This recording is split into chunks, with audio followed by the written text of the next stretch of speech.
Guys welcome to my vlog. बहुत दिनों से मेरा मन था कि मैं व्लॉग बनाऊं और देखो यार मन तो था कभी ना कभी तो बनाना ही था, लेकिन आज इस वीडियो में आप बने रहना। आपने थंबनेल देख लिया होगा कि थंबनेल क्या है, तो आप पूरा आखिरी तक बने रहना कि मैं आपको बताऊंगा एक आइडियल विलेज, एक आदर्श गाँव क्या होता है। तो यार बहुत अच्छा लगेगा, तुम बस आखिरी तक जाना। ये नहीं देखना कि इसमें क्या है क्या नहीं है, पर मेरे व्लॉग में बने रहना दोस्तों। कम ऑन देखो आखिरी तक गाइस। तो आज की वीडियो में आज मैं तुम्हें दिखाऊंगा मेरा गांव। ये देखो गांव, वो गन्ने की खेती, और ये इस तरफ देखो, इस तरफ अभी खेतों में कुछ डाला नहीं है। तो आज के व्लॉग में मैं तुम्हें दिखाऊंगा कि चलो मेरे गांव में क्या क्या खेती होती है। तो चलो नीचे हम। ये है भाई, कौन सा फूल है यार छोटे, यार कौन सा फूल है ये, कौन सा फूल है? गेंदा, गेंदे का फूल है ये देखो। आओ और मैं तुम्हें दिखाता हूँ कि अपने गांव में क्या क्या होता है। आ जाओ मेरे पीछे पीछे आओ, जल्दी आओ। ये है हमारी गौ माता, ये गौ माता, ये है गौ माता। कितना दूध देती है यार ये?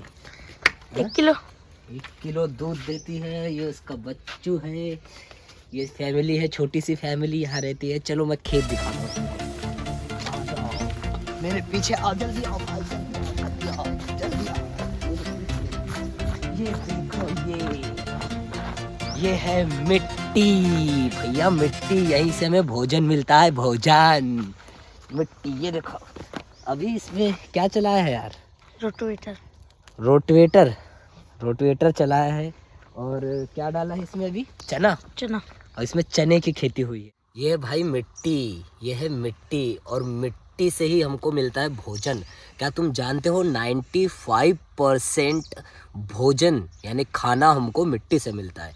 95% जो एंटीबायोटिक्स है वो हमें मिट्टी से मिलता है। और तुम्हें पता है ये 12 से 15 इंच का जो ऊपरी सतह है मिट्टी का, उससे 87% प्राणियों का जीवन चलता है। उसमें आप और मैं सब आते हैं। तो भैया मिट्टी को बचाना बहुत ज़रूरी है। देखो अभी इसमें क्या लगाया है, देखो ये है चना, ये है चना। अभी इस पे ये लगाया है देखो। और तुम्हें बताता हूँ, देखो भाई जो जैविक चीज़ें हैं ना, जो जैविक चीज़ें हैं, जैसे कि ये पत्तियाँ यहाँ पड़ी हुई है, ये नहीं क्या, ये इसको कुछ नहीं करेंगे हम लोग, ये ऐसे ही आएगा और ये मिट्टी में मिक्स हो जाएगा। तो वो चीज़ें मिट्टी को बहुत ज़्यादा अच्छा बनाती है। लेकिन हम क्या करते हैं, बड़े बड़ी मशीन्स का यूज़ करते हैं, और बड़ी बड़ी मशीन्स को हम ऐसे ही छोड़ देते हैं। ऐसा ना कि हमारी चमड़ी को उधेड़ दिया और छोड़ दिया, तो कैसा यार, अपनी चमड़ी उधेड़ेंगे तो हम लोग चिल्लाएंगे ना, वैसे मिट्टी को छोड़ देते हैं लोग। तो मिट्टी यहाँ पर चिल्ला रही है बचाओ बचाओ बचाओ। तो मिट्टी को हमें बचाना चाहिए, क्योंकि देखो हमें वहाँ देखो, वहाँ गन्ना उग रहा है, यहाँ चना उग रहा है। चना गन्ना सब चीज़ हमको मिट्टी से मिल रहा है भाई। तो ये है मेरे गांव में जो खेती हो रही है। चलो मैं और दिखाता हूँ, चलो आ जाओ।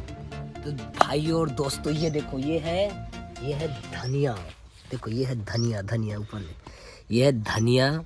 और ये है सेमी। और ये जो पेड़ है ना, ये है नींबू का पेड़। और चलो चलो चलो चलो चलो चलो इधर आओ, और मैं आपको बताने जा रहा हूँ। चलो बताओ ये वाला कौन सा है? ये क्या है? ये मेरा भाई बताएगा ये क्या है। चलो मैं तुमको मेरे भाई से मिलाता हूँ। चलो भाई बताओ। ये अपना गन्ना है। हाँ, कैसे इसको लगाते हैं भाई?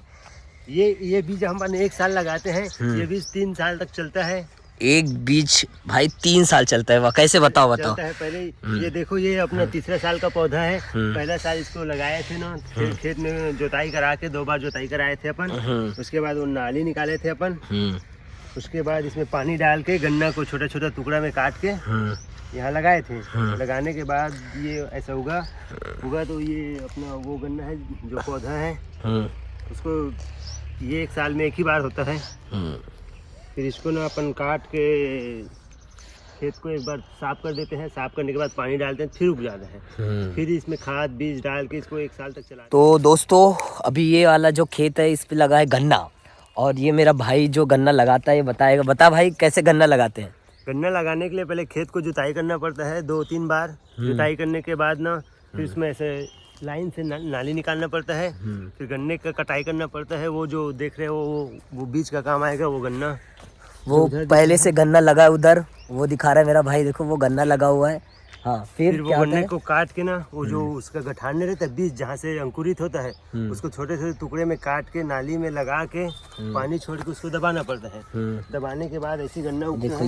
ये ऐसे दबाया जाता है, देखो ये हाँ बहुत बढ़िया। उसके बाद ना वो धीरे धीरे बढ़ता है, फिर बीच में इसके खरपतवार और अपना खाद बीज, और आप बताए थे ना कि जमीन की गुणवत्ता जा रही है, उसके लिए अभी हम लोग उसमें वो जैविक खाद डालते हैं, गोबर का बना हुआ वर्मी कंपोस्ट। अच्छा वो डालते हैं ना, तो उत्पादन हम लोगों का बढ़ा है। तो पहले खाद, यूरिया, बीज और राका डालते थे ना, उससे हमारी खेती भी नुकसान होती थी और फसल भी अच्छा नहीं होता था।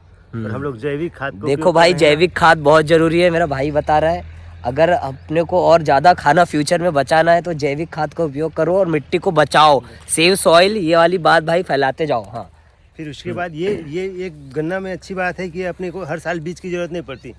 बीज अपना 1 साल लगा दो, काट दो, अगले साल ऐसे करके 4 साल 5 साल तक चलता है। अगर अच्छे से देख रेख करो खेत की ना, तो 5 साल तक चलता है। ये देखो भाई, अभी ये नए अपना तीसरा साल का फसल ये है। तीसरे साल का गन्ना है, 3 साल से एक ही बीज एक ही बीज 3 साल से उपयोग हो रहा है। बहुत बढ़िया। देखो ये चीज़ें बहुत इंपॉर्टेंट है भैया, फ्यूचर में अगर वर्ल्ड वॉर होगा तो खाने के लिए होगा, इसलिए खाने को बचाओ और मिट्टी को बचाओ भाई। पहले ये सॉइल को बचाओ, ये सॉइल बहुत इंपॉर्टेंट है। जुताई करना पड़ता है, जुताई ट्रैक्टर से नहीं होता ना, बैल से होता है। बैल से करना पड़ता है इसको। देखो भाई, बहुत सारी इंपॉर्टेंट बात पता चल गई। वो देखो उधर मैं जाऊंगा अभी थोड़ी देर में और गन्ना खाना है मेरे को, ठीक है। और ये मेरा भाई, छोटा भाई भी इधर है। बोलो हेलो बोलो। अरे यार शर्मा रहे हो। चलो गाइस, आज हम एक ऐसी जगह पर आए हैं जहाँ पर मिट्टी को बचाने का काम होता है। जैसे कि मैंने वीडियो में बात किया था कि आने वाले समय में मिट्टी ख़राब होते जा रही है, पर यहाँ पर मिट्टी को बचाने के लिए एक बहुत बढ़िया मुहिम लगाई गई है, जिसमें मिट्टी को ये लोग बचाते हैं। वो कैसे बचाते हैं मैं अंदर जाऊँगा, देख उधर वीडियो दिखा दे। मैं अंदर जाऊँगा, वहाँ पे हम देखेंगे कि कैसे उन लोग जैविक खाद का निर्माण करते हैं। ये बहुत ज़रूरी है, क्योंकि देखो आने वाले समय में खाने की बहुत कमी होने वाली है, क्योंकि मिट्टी जो है ना वो उपजाऊ नहीं हो रही है, उसको हम ख़राब कर रहे हैं। तो मिट्टी को अच्छा करने के लिए किस तरीके से आगे इस गांव में काम करते हैं वो हम देखेंगे। तो चलो मेरे साथ 2 दोस्त हैं यहाँ पे, दोनों चलेंगे। चलो भाई, बताता हूँ कि यहाँ पे खाद ये लोग कैसे बनाते हैं, जैविक खाद, यानी natural process of making fertiliser. तो नेचुरल प्रोसेस कैसा होता है, देखो यहाँ पर ये देखो, ये गोबर है। इस गोबर को देखो, यहाँ बहुत सारी गैया आती है। देखो यहाँ पे ये इतनी सारी गायें यहाँ पर आती है, और उस तरीके से ये जो गाय है ऐसा गोबर करती है। तो ये सारा गोबर वहाँ पर देखो, वो दूर पे देखो, वहाँ पर इकट्ठा होता है, और वहाँ पर ये नेचुरल मेकिंग ऑफ फर्टिलाइज़र चलता है। ये भैया ये बनता है जैविक खाद, और ये चीज़ मिट्टी को बहुत ज़्यादा स्ट्रॉन्ग बनाती है। और यही हमें करना है, क्योंकि देखो बहुत सारे वैज्ञानिकों का कहना है कि 2045 तक जो खाने की कमी है ना वो 40% कम हो जाएगी, क्योंकि मिट्टी को हम नहीं बचा रहे हैं। मिट्टी क्या हो रही है, धीरे धीरे अपनी फर्टिलाइजर जो उसकी उपजाऊपन होती है ना उसको खो रही है, और 40% कम होते जा रही है। इसीलिए जैविक खाद बनाना बहुत ज़रूरी है। Natural process of making fertilizers, ये सभी को जानना चाहिए। इसलिए गाइस, सेव सॉइल, सेव मिट्टी। चलो मेरे साथ भाई लोग, चलो चलो चलो चलो चलो, हम लोग देखेंगे कैसे बनता है खाद। ये है फ्यूचर जो मिट्टी को बचाएंगे भाई। ये तीनों भाई फ्यूचर है जो मिट्टी बचाने वाले। चलो चलो। तो देखो भाई, जैसे मैं आपको बता रहा हूँ कि कैसे natural process of making fertiliser, यानी कि जैविक खाद। तो जैविक खाद कैसे बनाते हैं, देखो यहाँ आप देख रहे हो बड़ी मात्रा में गोबर इकट्ठा। ये गोबर है भाई। ये गोबर कैसे आता है, ये लोग कैसे बनाते हैं, ये बताएगा हमको। देखो बताओ भाई कैसे बनाते हो। ये गोबर अपन हम लोग लेते हैं, खरीदते हैं 2 रुपये किलो में, जो अपना छत्तीसगढ़ सरकार है वहाँ से खरीदी होता है। गोधन न्याय योजना करके स्कीम है। तो ये गोबर हम लोग अपना गांव में जो पशुपालक नहीं रहते हैं उन लोगों से खरीदते हैं 2 रुपये किलो में। इसकी भुगतान अपने को किसान को 15 दिन के अंदर वो गवर्नमेंट कर देती है, छत्तीसगढ़ सरकार। उसके बाद यहाँ हम लोग गोबर को इकट्ठा करते हैं। गोबर में गर्मी रहते हैं बहुत, इसको ठंडा करने के लिए 15 दिन तक यही खाली छोड़ देते हैं खुली धूप के नीचे। उसके बाद 15 दिन के बाद प्रोसेस चालू होता है वर्मी खाद बनाने का। तो ये वर्मी, मैं बताता हूँ, वर्मी कंपोस्ट का मतलब है natural process of making fertilizers, यानी कि कैसे जैविक खाद बनाते हैं हिंदी में बोले तो। देखो पहले कितने दिन तक बोला आपने? 15 दिन तक। 15 दिन तक यहीं पड़ा रहता है ताकि और जो मीथेन गैस है हाँ, वो बाहर निकल इसकी जाए। जो मीथेन गैस है वो बाहर निकल जाए। फिर उसके बाद ये अपना टाका बना के रखे हम लोग खाद देखो बनाने के लिए। ये प्रोसेस है। ये उसके बाद इसको इसमें डालते हैं। डालने के बाद इसको फिर छोड़ देते हैं 8 से 10 दिन इसमें। देखो 8 से 10 दिन यहाँ पर ये वही गोबर है ना? हाँ। ये वही गोबर है जो आपने यहाँ पर देखा बड़ी मात्रा में। ये गोबर 8 से 10 दिन ये लोग क्या करते हैं, इसमें वो ड्रम दिख रहा है ना, वो ड्रम में हम लोग डीकम्पोजर बना के रखे हैं। वो भी कोई रासायनिक नहीं है। डीकम्पोजर हम लोग किसमें बनाते हैं? गुड़, बेसन, इसको सड़ा के पानी बनाते हैं डीकम्पोजर। वो क्या करता है? गोबर को सड़ाने का काम करता है। ओके। ठीक है। उसके बाद इसमें हम लोग डालते हैं केचुआ। केचुआ क्या होता है भाई, दिखाओ। है इसमें का केचुआ अंदर चला गया है। आपको मैं केचुआ दिखाता हूँ। चलो अभी हम लोग देखेंगे केचुआ क्या होता है। तो डीकम्पोजर समझ में आया ना? ये लोग गुड़, बेसन और हरी पत्ती, जैसे हाँ, नीम का हो गया। हाँ, तो वो डीकम्पोजर किस लिए काम आता है? ये देखो, ये है वो डीकम्पोजर किस लिए? सड़ाने का काम, सड़ाने के लिए काम आता है। सड़ा के। और ये देखो, ये है अपने दोस्त, दिखाओ भाई ये उठा के। ये है अपने दोस्त केचुआ। ये देखो, ये थोड़ा सा आपको इरिटेटिंग लगेगा, पर ये क्या करते हैं भाई, इसका क्या काम है? यही तो खाद बनाता है। ये गोबर को खा के ना, यही जो है वो ये खाद बनाता है इसका। ये केचुआ गोबर खाता है और उसके बाद वहाँ क्या बनाता है? खाद, जो हमारी मिट्टी को बचाता है। कोई भी इसमें रासायनिक दवाई का प्रयोग नहीं करते। इसमें कोई भी केमिकल फर्टिलाइजर का यूज नहीं करते हैं लोग। कितनी बड़ी बात है मिट्टी को बचाने का। ये क्या है? ये खाद। ये है खाद। ये देखो भाई क्या बढ़िया, ये है खाद। ये है हमारा जो मिट्टी की लाइफ को बढ़ाता है। तो भाई मैं यही बात कर रहा था, अगर हमको फ्यूचर में खाने की कमी से नहीं गुजरना है, जैसे कि बहुत सारे वैज्ञानिक बता ही रहे हैं कि आने वाले समय में 9.2 अरब यानी 9.2 अरब का पॉपुलेशन होने वाला है। उस पॉपुलेशन को खाना खिलाना है तो हमें इस प्रोसेस को यूज़ करना पड़ेगा जिससे हमारी मिट्टी बची रहे।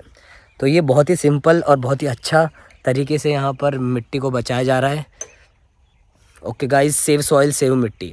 तो भाइयों ये देखो, ये पूरा है जो वी कंपोस्ट यहाँ पे किया जाता है, natural process of making fertilizers. अब आप सोच रहे होंगे कि मैं इसी की ज़्यादा बात क्यों कर रहा हूँ भाई, क्योंकि देखो देश में नॉइज़ पॉल्यूशन है, वाटर पॉल्यूशन है, एयर पॉल्यूशन है, इतने प्रॉब्लम्स होने के बाद मैं सिर्फ मिट्टी बचाने की बात क्यों कर रहा हूँ? क्योंकि मिट्टी से हमको भोजन मिलता है भाई। 95% जो भोजन हमको मिल रहा है वो मिट्टी से मिल रहा है।